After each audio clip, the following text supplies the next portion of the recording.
Sabirabadın Muğan Gəncəli kəndində fərdi yaşayış evində dəhşətli yanğın olub. Gecə saatlarında Sabirabadda baş verən yanğın zamanı bir ailənin 4 üzvü yanaraq ölüb. Hadisə zamanı 36 yaşlı Tural İmanov, 23 yaşlı həyat yoldaşı Safalı İmanova, 5 yaşlı oğlu Osman bəy İmansoy və 1 yaşlı qızı Əsma İmansoy həyatlarını itiriblər. Ailə üzvləri arasından yalnız 2022-ci il təvəllüdlü Bahar İmansoy sağ qalıb. 3 yaşlı uşaq hadisə zamanı evdə olmayıb. Bahar həmin vaxt babası gildəymiş. Ailənin yaxın qohumu Şadman İmanov hadisədən gecə xəbər tutduğunu deyib.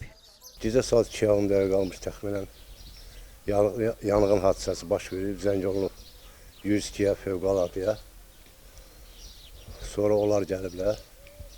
Elə bir ki, evdə yanğın olanda ailə yatırmış, ata iki qardaş ailəsi, yəni ata deyəndə ki, uşaqların atası. Oğlanın biri, qardaşın biri anasını pəncərədən çıxardıb, o birisi qardaş ailəsinin balalarını çıxartmağa gedəndə onun da tüsü boğub, 2 uşağı, bir ailəsi, bir də özü, 4 nəfər yanıblar.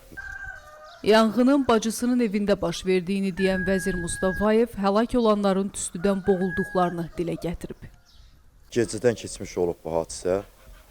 Elə biz də hər kəsin evi ayrıdır burada. Heç onların telefonları da elə bir yanıb, bizə zəng eləyə bilməyiblər.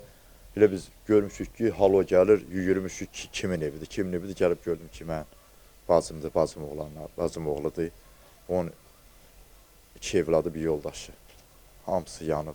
Dediklərinə görə ayrılıb, biraz qabağa gedib, cəhd edib ki, canım qutarsın, amma orada pol yanıb düşüb yerə. 1-ci mərtəbəyə. Gəlin də elə balalarla bir yerdə, uşaqlarla.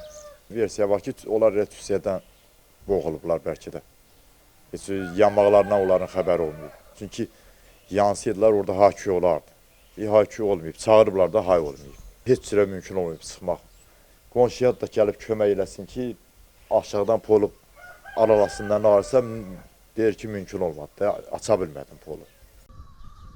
Qeyd edək ki, hadisə nəticəsində həlak olan Tural İmanovun anası 1956-cı il təvəllüdlü Bahar İmanova və onun digər oğlu 1983-cü il təvəllüdlü Ruslan İmanov yanğından sağ çıxıb. Məlumata görə onlar Bakıda yaşayır və həmin gün ailəyə qonaq gəliblərmiş. Həmin şəxslər evin 1-ci mərtəbəsində yatdığından hadisədən tez xəbər tutub və yanğından xilas ola biliblər. Leyla Vəfadar, Ayşən Rəhim, Pərviz Allahverdiyev, Bizim Media.